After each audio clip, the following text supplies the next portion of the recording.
आप लोगों ने देखा होगा कि आर्मी के लोगों को वो सम्मानजनक नज़रों से लोग देखना नहीं चाहते जिन नज़रों से उनको देखना चाहिए। मतलब कहने का कि जिनको सच का नहीं पता कि आर्मी क्या है और वो आपके लिए दिन रात क्या करती है, ऐसे लोग आर्मी को रिस्पेक्टफुली नज़रों से नहीं देखते, और देखते भी हैं तो उतना नहीं देखते जितना उनको सम्मान मिलना चाहिए। ठीक कुछ ऐसा ही एक बार फिर से पंजाब में हुआ है। पंजाब फिर से सुर्खियों में आ रहा है। मामला 13 मार्च का है। 13 मार्च की रात राजेंद्र हॉस्पिटल ढाबा के सामने कर्नल रैंक के एक शख्स कर्नल पुष्पेंद्र भट्ट अपने परिवार के साथ किसी कारणवश वहाँ खड़े थे। इसी बीच पुलिस की गाड़ी में लगभग 12 पुलिसकर्मी आते हैं, जिनमें से 3-4 तो इंस्पेक्टर रैंक के भी अधिकारी बताए जाते हैं। उन्होंने बिना किसी जांच पड़ताल के कर्नल पुष्पेंद्र के साथ, उसके परिवार के साथ और उसके बेटे के साथ मारपीट करना शुरू कर दिया। जानकारी में बताया जाता है कि इस मारपीट में कर्नल पुष्पेंद्र जी का कंधा तक टूट गया था कि मार पिटाई इस हद तक हुई थी। कर्नल पुष्पेंद्र के बयान के अनुसार ये भी बताया जा रहा है, इस पूरे लड़ाई झगड़े के दौरान कर्नल साहब ने उन पुलिस वालों को अपना आईडी कार्ड भी दिखाया था कि कोई भी अज्ञात चीज़ें नहीं है, मैं भी अधिकारी हूँ, आप क्या कर रहे हो, थोड़ा सोच समझ कर स्टेप लीजिए। बट उन्होंने कर्नल को नज़रअंदाज कर दिया। उनके बेटे के साथ मारपीट हुई, कर्नल का कंधा तोड़ दिया गया, और यहाँ ही बात नहीं रुकी। लास्ट में कर्नल साहब को और उनके परिवार को धमकी तक मिलती है पंजाब पुलिस की साइड से।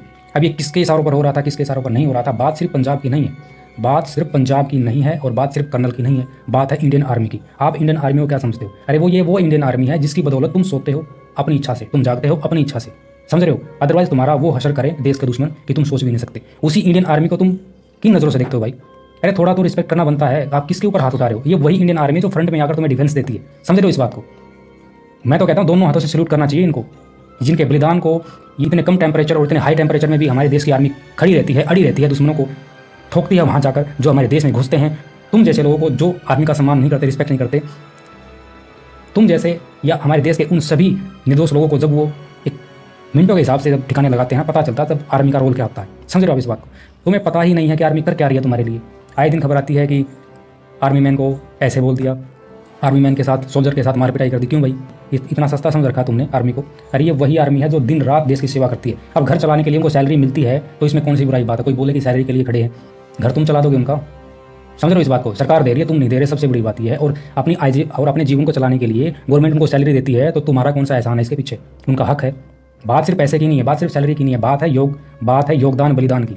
देश के कितने अनगिनत जवान डेली शहीद होते हैं, किसके लिए? पैसों के लिए नहीं। उनके अंदर एक जज्बा होता है देश के लिए कुछ कर गुजरने का, और सुरक्षित रहते हैं तुम्हारे जैसे लोग जो आर्मी को रिस्पेक्ट नहीं करते।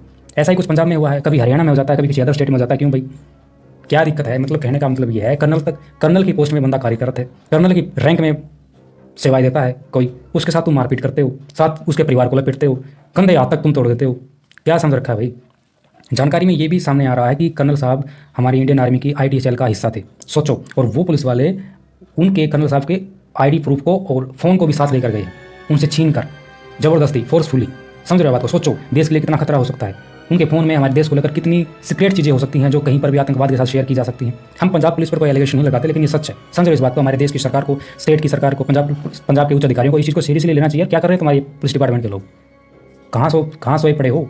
थोड़ा जागो, थोड़ा रिस्पेक्टफुली बनता है। हमारा सोल्जर की पोस्ट भी बड़ी मुश्किल से मिलती है, उसको भी पता नहीं क्या बलिदान देने पड़ते हैं, तब जाकर वो वहाँ तक पहुँचता है। और एक कर्नल के रैंक को आप चुनौती दे रहे हो, आप लड़ाई झगड़ा करते हो, बीच सड़क पर उसके साथ मारपीट करते हो। शर्म आनी चाहिए तुम लोगों को।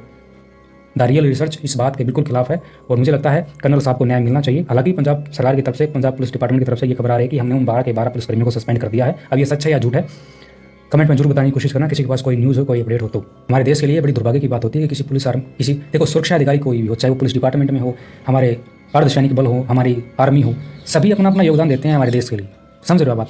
और जो फ्रंट में आकर तुम्हें डिफेंस देता है, उसके साथ तुम मारपिटाई करते हो, और बाद में एलिगेशन लगता है कि कर्नल साहब को बीच सड़क पर, बीच चौराहे पर परिवार के साथ दारू पी रहे थे, शराब पी रहे थे, और मेडिकल रिपोर्ट बोलती है कि कर्नल साहब ने कोई भी वाइन इंटेक नहीं किया था। झूठ। तो ये सब चीज़ें हो सकती हैं किसी की साजिशों के इशारे पर हो रहा हो सकता है किसी खालिस्तानी का हाथ हो। अब पंजाब सरकार दिल्ली से हार चुकी है, तो इसका मतलब ये नहीं कि वो बौखला कर किसी पर भी कुछ भी एक्शन करवा दे। आई थिंक इस चीज़ को थोड़ा हमारे उच्च अधिकारियों को, हमारे सिस्टम को थोड़ा सीरियसली लेना चाहिए। कर्नल साहब के साथ हम सबको होना चाहिए, क्योंकि एक तो उम्र दराज लोग, कितनी उम्र होगी उनकी, समझ रहे? शर्म की बात है ये तुम्हारे लिए, बहुत बड़ी शर्म की बात है पंजाब पुलिस के लिए। ऐसा बिल्कुल भी नहीं करना चाहिए था। उम्मीद और प्रयास हमारा यही, और वो सब आप सबके सहयोग से संभव होगा कि आगे से ऐसा भविष्य में कभी किसी आर्मी पर्सन के साथ ऐसा दुर्व्यवहार ना हो। हमारी आर्मी बहुत कुछ आप सबके लिए कर रही है, प्लीज़ उनकी रिस्पेक्ट कीजिए। मिलते हैं किसी नेक्स्ट वीडियो में। नमस्कार।